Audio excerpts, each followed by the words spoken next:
Hello students, આપણે chapter number 4 દ્વિચલ સુરેખ સમીકરણ ચાલુ કર્યું હતું અને એનામાં આપણે સ્વાધ્યાય 4.2 સુધી કરી ગયા દાખલા. બરાબર. ત્યારબાદ દેખો હવે આપણે નવો ટોપિક લઈએ છીએ દ્વિચલ સુરેખ સમીકરણનો આલેખ. આપણે આગળ દ્વિચલ સુરેખ સમીકરણના શું ભણ્યા, ઉકેલો કેવી રીતે મેળવવાના એ ભણ્યા. હવે આપણે અહીં શું ભણવાનું છે, દ્વિચલ સુરેખ સમીકરણનો આલેખ ભણવાનો છે. તો આલેખ તો હમણાં આપણે ચેપ્ટર નંબર 3માં આલેખ શીખી ગયા. બરાબર. બસ એ રીતે જ અહીંયા આપણે દ્વિચલ સુરેખ સમીકરણનો આલેખ દોરવાનો છે. તો દેખો, આપણે દ્વિચલ સુરેખ સમીકરણનું વ્યાપક સ્વરૂપ ખબર છે. શું આવે વ્યાપક સ્વરૂપ? તો દ્વિચલ સુરેખ સમીકરણનું વ્યાપક સ્વરૂપ છે ax + by + c = 0. બરાબર. આ એનું વ્યાપક સ્વરૂપ છે, જ્યાં a, b અને c કઈ સંખ્યાઓ છે? વાસ્તવિક સંખ્યાઓ. અને a અને b એક સાથે ઇઝ નોટ ઇક્વલ ટુ 0, એટલે a અને b એક સાથે 0 હોય, શૂન્ય ન હોઈ શકે. બરાબર. તો આપણે વ્યાપક સ્વરૂપ ભણી ગયા. હવે આપણે આ વ્યાપક સ્વરૂપના શું મેળવતા શીખ્યા? ઉકેલો. બરાબર. આગળ સ્વાધ્યાય નંબર 4.2માં આપણે આ જે દ્વિચલ સુરેખ સમીકરણ છે એને વ્યાપક સ્વરૂપમાં ફેરવીને એના શું મેળવ્યા હતા? ઉકેલો મેળવ્યા હતા. બરાબર. તો આના જે ઉકેલો મળે છે એ છે ને યામ સમતલના બિંદુઓ છે. બરાબર. ઉકેલો મળે છે તો કેવા ઉકેલો મળે છે? xy = 1, 2, 1, 4, 5. બરાબર. આવા ઉકેલો મળે છે. તો આ જે દ્વિચલ સુરેખ સમીકરણના ઉકેલો મળે છે, આ ઉકેલો એ શું છે? યામ સમતલના જ બિંદુઓ છે.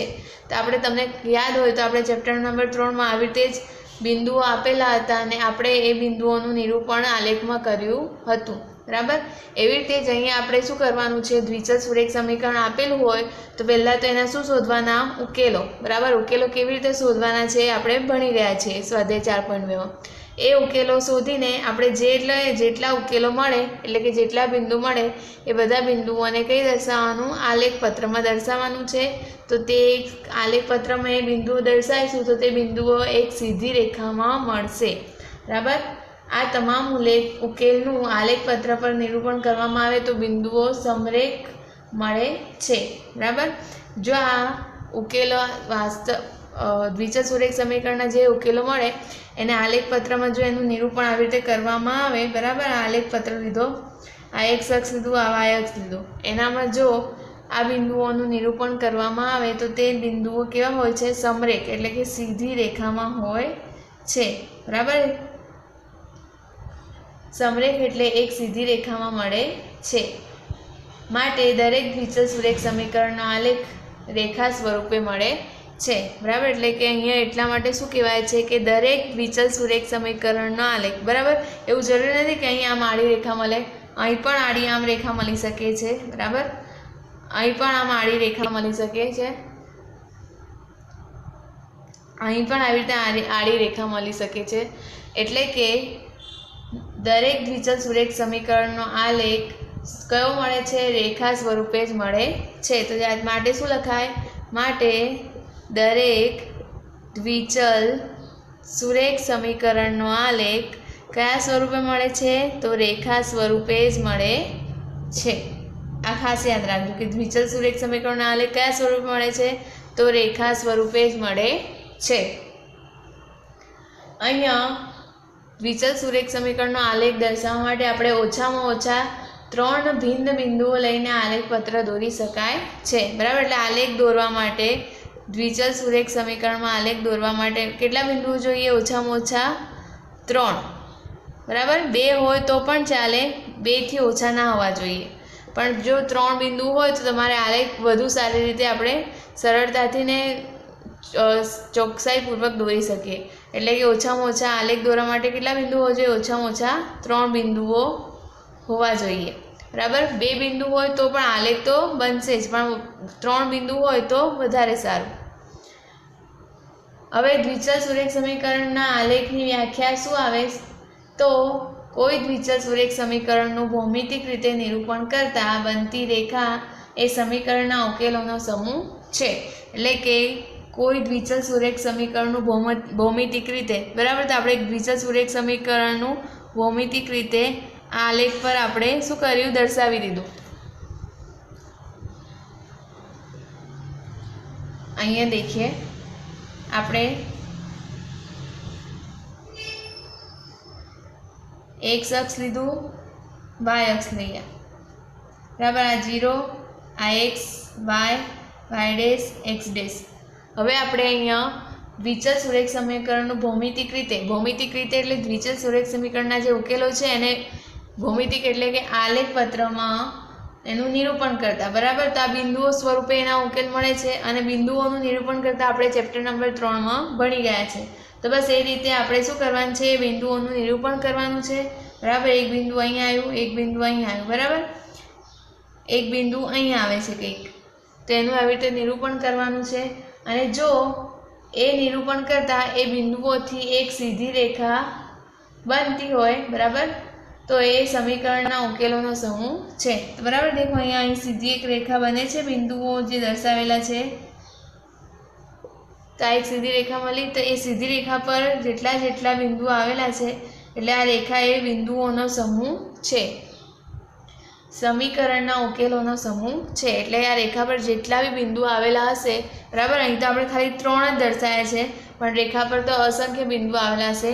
तो जेटला बी बिंदु रेखा पर आवेला होय ए दरेक बिंदु ए समीकरणनो उकेल छे बराबर।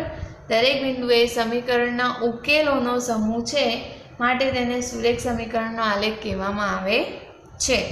फरी एकवार कही दऊं, कोई द्विचल सुरेख समीकरणनुं भौमितिक रीते निरूपण करता एटले कोई द्विचल सुरेख समीकरणनो उकेल लईए ने एने आवी रीते भौमितिक रीते दर्शावीए अने जो एनाथी जे रेखा बने एटले जे बिंदुओने दर्शावीने जे रेखा दोरीए छे ए रेखा ए समीकरणना उकेलोनो समूह छे। एटले जे रेखा दोराय छे ए रेखा पर जेटला बी बिंदु आवेला होय छे बराबर, ए बधा समीकरणना उकेलो ज छे एटले एनो समूह छे, तेथी तेने सुरेख समीकरणनो आलेख कहेवामां आवे छे। द्विचल सुरेख समीकरणना आलेखमां रेखा परनुं प्रत्येक बिंदु ए ते समीकरणनो उकेल छे। એટલે દ્વિચલ સુરેખ સમીકરણનો આલેખ તેના જે આપણે રેખા દોરીએ છે એ રેખા પર પ્રત્યેક એટલે કે રેખા પર જેટલા પણ બિંદુ આવેલા છે એ બધા બિંદુએ સમીકરણનો ઉકેલ છે બરાબર। આ દ્વિચલ સુરેખ સમીકરણના ઉકેલથી આપણે એક રેખા મળી બરાબર। આપણે તો અહીં 3 બિંદુ દર્શાવેલા છે પણ એના સિવાયના રેખા પર જેટલા બી असंख्य बिंदु મળતા હોય એ દરેક બિંદુએ આ જે સમીકરણ છે બરાબર, જે સમીકરણ હોય એ સમીકરણનો ઉકેલ છે। ઉપરાંત પ્રત્યેક દ્વિચલ સુરેખ સમીકરણનો ઉકેલ દ્વિચલ સુરેખ સમીકરણના આલેખ પરનું બિંદુ છે। એટલે દ્વિચલ સુરેખ સમીકરણના જેટલા બી ઉકેલો છે એ ઉકેલો એ દ્વિચલ સુરેખ સમીકરણના આલેખ પરના જ બિંદુઓ છે બરાબર। આ 2 અને 1 ને 4 અને 5 છે तो एने आपणे आलेखमां दर्शावी शकीए छीए। एटले आ बिंदुओने पण आपणे द्विचल सुरेख समीकरणना आलेखनुं बिंदु कही शकाय, कारण के आपणे आलेख पर बिंदुओ दर्शावी शकीए छीए बराबर। एटले के आ रीते द्विचल सुरेख समीकरणनो आलेखनो उपयोग करीने आपणे बिंदुओने याम समतलमां दर्शाववाना छे। आगळ आपणे 1-2 उदाहरण करीशुं एटले तमने ख्याल आई जशे। हवे देखो आपणे एक उदाहरण लईए छे, x + y = 6 नो आलेख दोरो बराबर। एटले के आ एक समीकरण छे, ए समीकरण आपणे अहीं आलेख दोरवानो छे। तो x + y = 6 एटले आ द्विचल सुरेख समीकरण थयुं बराबर। 2 चल छे અને આ 6 બરાબરની પેલી બાજુ છે, આમ બાજુ રહે તો પણ ચાલે ને બરાબરની પેલી બાજુ રહે તો પણ ચાલે। હવે આ સમીકરણને આપણે શું કરીશું, પહેલાં તો એનામાં કોઈ એક ચલને આપણે સૂત્રકર્તા બનાવીશું। એ સૂત્રકર્તા બનાવીને આપણે પહેલાં તો એના શું શોધીશું, ઉકેલો શોધીશું બરાબર। જે આપણે સ્વાધ્યાય 4.2માં ઉકેલ શોધીએ એવી રીતે ઉકેલ શોધીશું। એ જેટલા શોધવા હોય, તમારે 2 શોધવા હોય, 3 શોધવા હોય, 4 શોધવા હોય, આપણે ઓછામાં ઓછા 3 ઉકેલ તો શોધીશું બરાબર। 2 શોધો તો પણ ચાલે પણ 1 ચાલે નહીં, એટલે 2, 3, 4, 5 જેટલા ઉકેલ શોધવાના એટલા શોધીશું। ત્યારબાદ એ જે ઉકેલ મળે એ ઉકેલને આપણે યામ સમતલમાં એટલે કે આલેખ પત્રમાં એને દર્શાવીશું। તો દેખો હવે આપણે અહીંયા શું કરીએ છીએ, y જે છે x ને સૂત્રકર્તા બનાવીએ છીએ અને y ને બરાબરની આમ બાજુ લઈએ છીએ એટલે 6 - y થઈ ગયું। હવે એક્સની વારાફરતી કિંમતો લઈને આપણે આનામાં શું મૂકીએ? કિંમતો મૂકીએ. તો આપણે પહેલાં શું લઈશું? વાય બરાબર 0 લેતા. તો એક્સ બરાબર 6 માઇનસ વાયની જગ્યાએ 0. તો કેટલા આવ્યા? એક્સ બરાબર 6. તેથી એક્સ વાય કેટલા મળશે? 6 અને 0. કેવી રીતે 6 અને 0?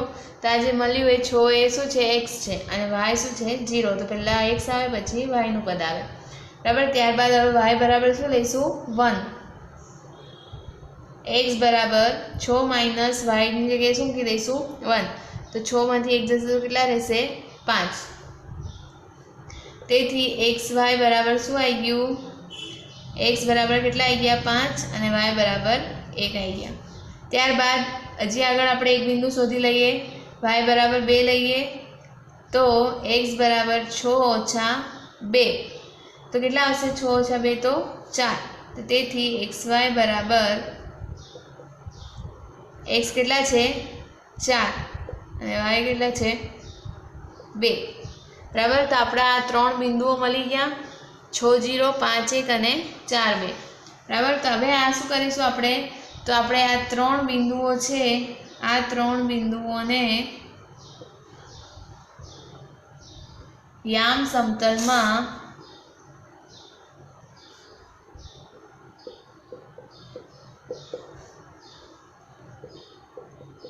દર્શાવી દરેક બિંદુમાંથી પસાર થતી રેખા દોરીશું.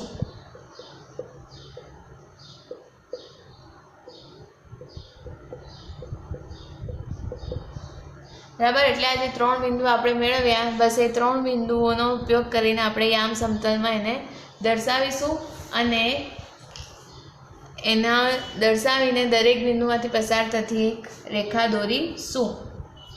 હવે દેખો, મેં વાય બરાબર 0 લીધા અને એક્સની કિંમત મૂકી. એની જગ્યાએ તમે હવે બીજી વખત એક્સ બરાબર 0 લઈને વાયની કિંમત પણ શોધી શકો છો. બરાબર. કે અહીંયા એક્સ બરાબર કોઈ પણ સંખ્યા લઈએ, વાય બરાબર કોઈ બંનેમાંથી કોઈ એકને સૂત્ર કરતાં આપી દઈએ. બરાબર. અને બીજી સંખ્યા પ્રમાણે કોઈ પણ સંખ્યા લઈએ, માઇનસમાં લઈએ, અંશ છેદમાં લઈએ કે ધનમાં લઈએ, કોઈ પણ સંખ્યા લઈને આપણે ઉકેલ મેળવી શકીએ છીએ. તો હવે આપણે આ 3 બિંદુઓને આલેખમાં દર્શાવીશું. હવે આ દાખલામાં જ દેખો, જે 3 બિંદુ આપણે હમણાં આગળ શોધ્યા એ 3 બિંદુને હવે આપણે આલેખમાં દર્શાવીએ. બરાબર. તો કયા કયા બિંદુ છે? તો એ લખ્યા છે 6 0 5 1 4 2 ને આલેખમાં દર્શાવવાના છે. તો હવે અહીંયા દેખો, પહેલું છે બિંદુ 6 0. એક્સ યામ 6 છે, વાય યામ 0 છે. જો વાય યામ 0 હોય તો આ બિંદુ કયા અક્ષ પર આવે? એક્સ અક્ષ પર. બરાબર. અને જો એક્સ યામ 0 હોય ને વાય યામ હોય તે કયા અક્ષ પર આવશે? વાય અક્ષ પર. તો અહીં વાય યામ 0 છે અને 6 છે એક્સ યામ. તો આપણે અહીંયા એક્સ અક્ષ પર આપણે શું દર્શાવીશું? આ બિંદુ દર્શાવીશું. તો કયા આગળ? તો જ્યાં એક્સ યામ હોય ત્યાં, તો એક્સ યામ બરાબર 6 છે, તો 6 જ અહીં હોય તો અહીં આપણે આ બિંદુને દર્શાવીએ. તો 6 અહીં છે અને દેખો અહીંયા ધન છે. -6 હતા તો આપણે આમ બાજુ દર્શાવતા, પણ અહીં ધન છે એટલે આપણે આમ બાજુ દર્શાવીશું. કયું બિંદુ છે? 6 અને 0. બરાબર. ત્યારબાદનું બીજું બિંદુ છે 5 અને 1. એટલે એક્સ યામ 5 અને વાય યામ 1. એટલે આ 5 છે એનો એક્સ યામ અને વાય યામ 1. એટલે વાય યામ અહીં આગળ જતાં 5 અને અહીંથી 5 ઉપર જશે એટલે બંને ભેગા થશે. એટલે કયું બિંદુ આવી જશે? 5 અને 1. ત્યારબાદ છે 4 અને 2. તો 4 એક્સ અક્ષ યામ 4 છે એટલે એક્સ અક્ષ પરનું 4 બિંદુ. બરાબર. -4 નથી, દેખજો ધન 4 છે એટલે આમ બાજુ આવશે. અને વાય અક્ષ પરનું 2 નંબરનું બિંદુ ઉપરની બાજુ. તો અહીંથી આ 4 ગયા અને અહીંથી આ 2 ગયા, તે બંનેને ભેગા કરીએ તો શું આવે જવાબ? 4 અને 2. બરાબર. હવે આ 3 બિંદુને દર્શાવી દીધા. તમે આનાથી વધારે પણ બિંદુ દર્શાવી શકો છો. અહીં આપણે 3 જ બિંદુ શોધ્યા છે. તમે આનાથી વધારે બિંદુઓ શોધીને આલેખમાં દર્શાવી શકો છો. તો હવે આ જે 3 બિંદુ જે છે એ 3 બિંદુને હવે જોડતી એક સીધી રેખા આપણે બનાવવાની છે, બરાબર।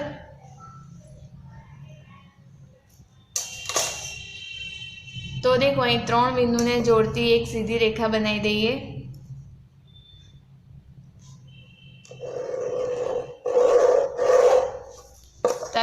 रेखा बनाई तो आ रेखा शू है द्विचल सुरेख समीकरण आलेख है, बराबर ने जे सीधी रेखा ज मळे छे। अहीं हजी एक आगळ कोई बिंदु आवतुं, अहीं आगळ कोई बिंदु आवतुं, अहीं आगळ कोई बिंदु आवतुं, बराबर। परंतु आपणे 3 ज बिंदु शोध्या छे। तो आ जे 3 बिंदु दर्शाव्या तो कयो आलेख थई गयो?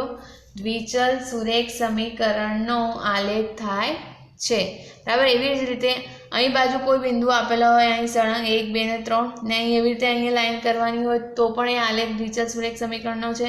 अहीं लाइन आवे आडी तो पण एनो, अहीं लाइन आवे आडी तो पण एनो, बराबर। એટલે આ રીતે આપણે દ્વિચલ સુરેખ સમીકરણનો આલેખ દોરવાનો છે। અહીં આપણો આ દાખલો પૂરો થાય છે।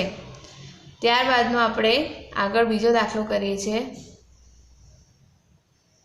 હવે देखो आगळ मैं x + y = 6 નો आलेख कराया, बस सेम ए रीतनो ज आलेख है, खाली 6 ની જગ્યાએ 7 संख्या लीधी है।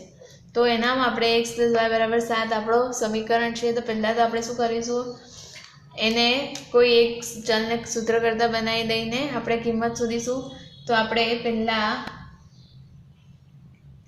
x ने सूत्र करता बनाया था, हवे आपणे अहींया y ने सूत्र करता बनावीए, बराबर। तो y ने सूत्र करता बनाए तो x बराबर शू लेवानुं?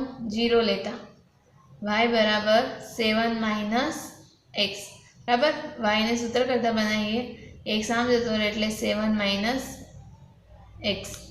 हवे आज y बराबर 7 - x है, एनामां वाराफरती किंमतो मूकीशुं। तो x बराबर 0 लेता, तो जे x है त्यां 0 मूकी दईए एटले 7 - 0 एटले 7। तो कितला आया? x बराबर 0 और y बराबर 7। तो लखीशुं तेथी xy बराबर 0 7, बराबर। त्यारबाद हवे x बराबर शू लईए छे? 1 लेता, y बराबर 7 - x, 7 ओछा x बराबर कितला लेवाना छे? 1। तो कितला आई जशे? 7 मांथी 1 जशे तो 6, એટલે y बराबर 6। त्यारबाद हजी आगळ एक किंमत लईए, x बराबर 2 लेता, y बराबर 7 - x बराबर 7 - 2, 7 मांथी 2 जशे तो 5, क्यारे? y बराबर 5 क्यारे आवे छे? बराबर। तो लखीशुं तेथी xy बराबर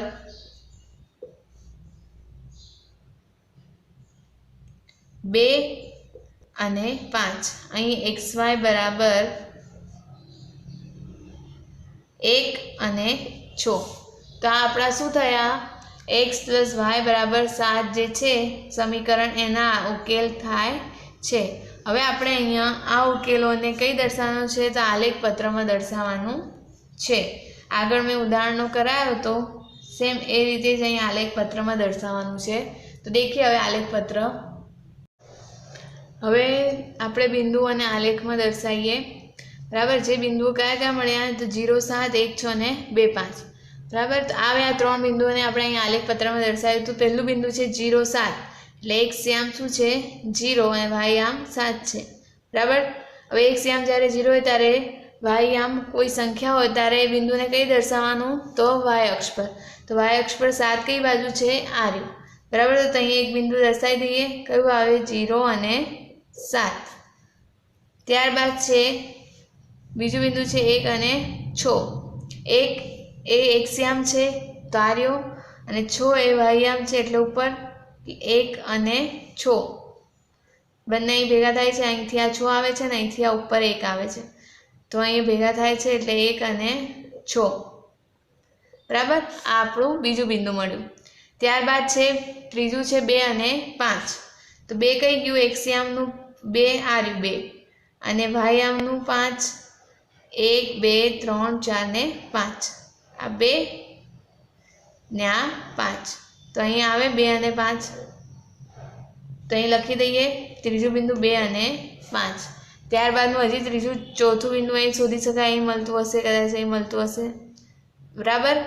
હવે આપણે શું કરીશું, આજે 3 બિંદુ તો આપણે અહીં મળી ગયા. હવે આ 3 બિંદુને જોડતી એક રેખા બનાવીશું. તેને કઈ રેખા કહેવામાં આવે છે? સમરેખ રેખા કહેવામાં આવે છે.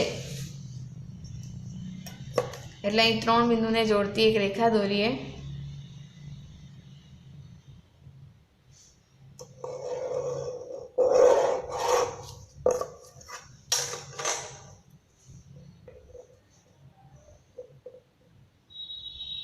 બરાબર. તો આ જે રેખા છે એ કેવી રેખા છે? સમરેખ રેખા છે. અને આ દ્વિચલ સુરેખ સમીકરણનો ઉકેલ એ રેખા સ્વરૂપે હોય છે. તો આ દ્વિચલ સુરેખ સમીકરણનો રેખા સ્વરૂપે ઉકેલ મળી ગયો. આ જે સીધી રેખા છે એ સીધી રેખા પર જેટલા બી બિંદુ આવેલા હોય એ દરેકે દરેક બિંદુ એ દ્વિચલ સુરેખ સમીકરણના ઉકેલો છે. બરાબર. એટલે આ રીતે આપણે દ્વિચલ સુરેખ સમીકરણનો આલેખ દોરી શકીએ છીએ. બિંદુઓ પહેલાં મેળવી લેવાના. એ બિંદુઓ મેળવીને ત્યારબાદ એ બિંદુઓને આપણે દ્વિચલ સુરેખ સમીકરણમાં દર્શાવવાના છે. તો હવે અહીંયા આપણું આ દ્વિચલ સુરેખ સ્વરૂપનો આલેખ છે એ ટોપિક અહીં પૂરો થાય છે. બરાબર ને. એની સાથે આપણે અહીંયા ચેપ્ટર નંબર 4 પણ શું કરીએ છીએ? પૂરું કરીએ છીએ. આગળનો જે સ્વાધ્યાય 4.3 છે અને 4.4 છે એ આપણે કરવાનો નથી. બરાબર. આપણો જે 30% અભ્યાસક્રમ ઓછો કર્યો હતો એનામાંથી ચેપ્ટર નંબર 4માં સ્વાધ્યાય 4.3 અને 4.4 નીકાળી દીધો છે. એટલે આપણે અહીંયા સ્વાધ્યાય 4.1, 4.2 અને દ્વિચલ સુરેખ સમીકરણના આલેખ અને તેના ઉદાહરણ સુધી જ ચેપ્ટરમાં કર્યું છે. એટલે આપણે અહીંયા આટલે સુધી જ ચેપ્ટર કરવાનું છે. આગળના 2 સ્વાધ્યાય આપણે કરવાના નથી. અહીંયા આપણું ચેપ્ટર નંબર 4 દ્વિચલ સુરેખ સમીકરણનો આલેખ પૂરું થાય છે. Thank you.